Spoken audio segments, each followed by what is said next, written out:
বছরের পর বছর ধরে কংগ্রেস সংবিধানকে তাদের পকেটে রেখেছিল, সংবিধানের সম্মান করেনি। যখন কিশোর কুমার কংগ্রেসের হয়ে গান গাইতে অস্বীকার করে দেন, তখন আকাশবাণী থেকে তার সমস্ত গান নিষিদ্ধ করে দেওয়া হয়। মোদি কিশোর কুমারের নাম নিয়ে কংগ্রেসকে বিঁধলেন, তাও আবার সংসদে।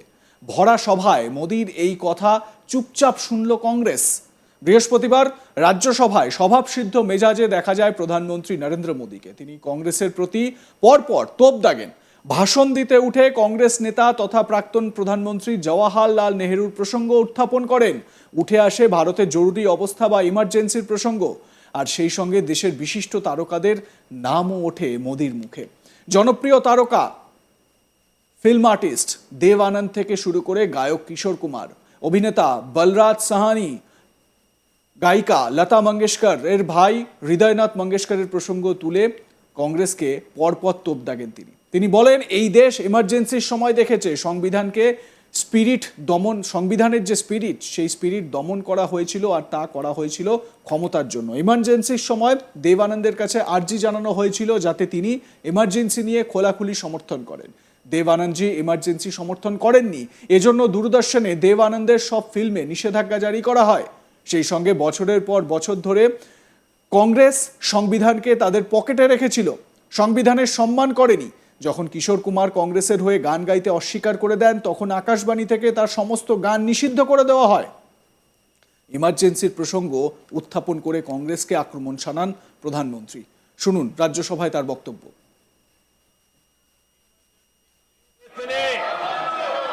इमरजेंसी का भी दौर देखा है। आदरणीय सभापति जी, इस देश ने इमरजेंसी का भी दौर देखा है। संविधान की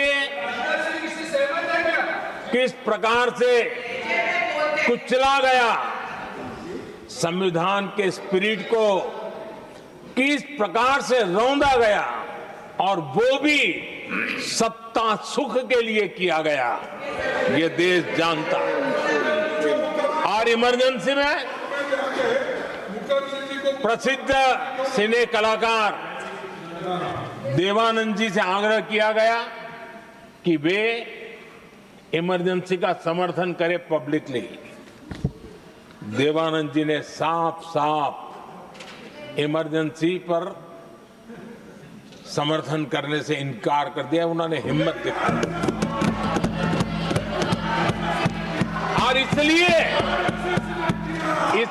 दूरदर्शन पर देवानंद जी की सभी फिल्मों को प्रतिबंधित कर दिया गया।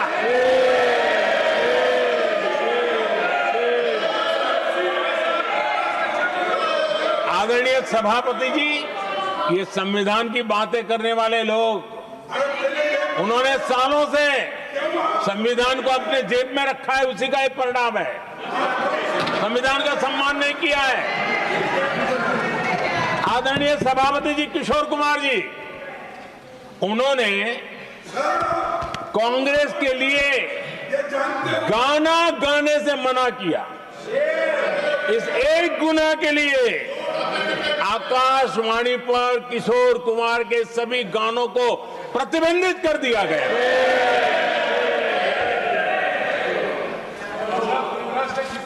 आदरणीय सभापति जी, मैं इमरजेंसी के उन दिनों को भूल नहीं सकता, और शायद आज भी वो तस्वीरें मौजूद है। এর আগে লোকসভায় জবাবি ভাষণে প্রধানমন্ত্রী জানিয়েছিলেন, আমরা গরিবদের জন্য এত কাজ করেছি যার কারণে মাননীয় রাষ্ট্রপতি তিনি তার জবাবি ভাষণে, তার বক্তব্যে, তার ভাষণে এই বিষয়ে সবিস্তারে আলোচনা করেছেন। যারা গরিবদের ঝুপড়িতে গিয়ে ছবি তুলে নিজেদের মনোরঞ্জনের কাজ করেন, তারা সংসদে গরিবদের কথা বোরিং মনে করেন। আমি ওনাদের রাগটা বুঝতে পারি। কংগ্রেসকে নিশানা করে খোঁচা দেন নরেন্দ্র মোদী। শুনুন।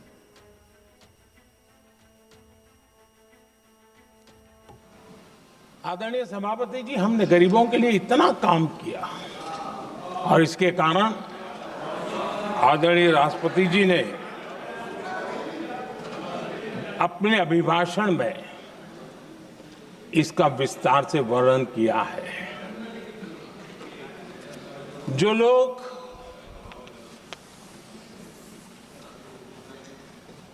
गरीबों की झोपड़ियों में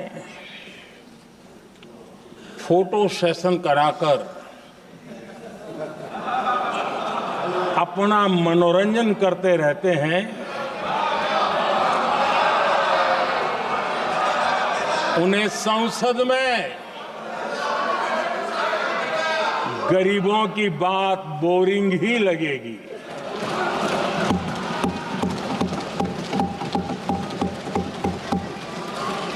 आदरणीय सभापति जी, मैं उनका गुस्सा समझ सकता हूं।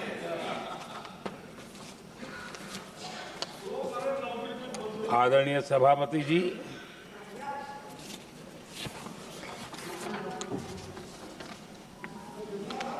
समस्या की पहचान करना एक बात है, लेकिन अगर जिम्मेवारी है तो समस्या की पहचान कर करके छूट नहीं सकते। उसके समाधान के लिए समर्पित भाव से प्रयास करना होता है।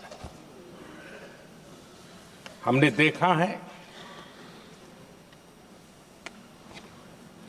और पिछले 10 साल के हमारे काम को देखा होगा और राष्ट्रपति जी के अभिभाषण में भी देखा होगा।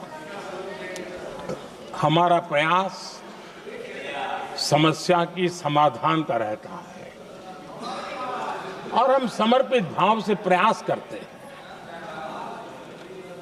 आदरणीय सभापति जी, हमारे देश में एक प्रधानमंत्री हुआ करते थे।